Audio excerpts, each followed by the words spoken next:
739 000, c'est notre chiffre du jour. Il s'agit du nombre de plis de propagande électorale que les facteurs devaient livrer dans les boîtes aux lettres des particuliers en Indre-et-Loire.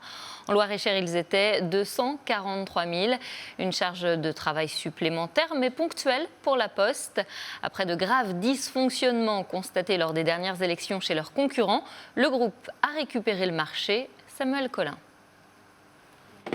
Voiture chargée, du double de plis postaux habituels. Pendant 4 jours, c'est le coup de bourre. 40 000 propagandes électorales à distribuer. Et cela commence ici, au tri. Ils sont une quarantaine à préparer les tournées. Chaque électeur est supposé recevoir un de ces courriers. Autant d'arrêts en plus pour les facteurs. C'est vrai que les élections, c'est toujours un surplus de travail, mais c'est au fur et à mesure des années, au bout de 16-17 ans, commence à être rodé, que ce soit les présidentielles, municipales, législatives ou régionales.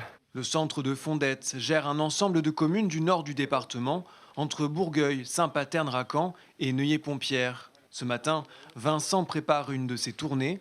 Les propagandes sont triées et réparties parmi le courrier habituel.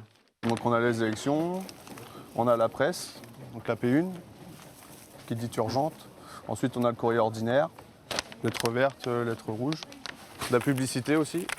Lors des élections départementales et régionales de l'année dernière, la distribution des plis est sous-traitée à l'entreprise Adrexo.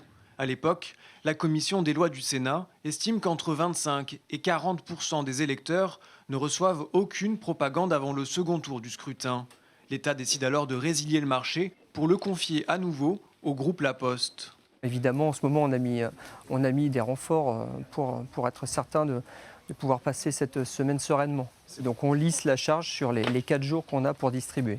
Et La Poste se prépare déjà à l'entre-deux tours. Les équipes auront alors seulement 3 jours pour distribuer les professions de foi des 2 candidats.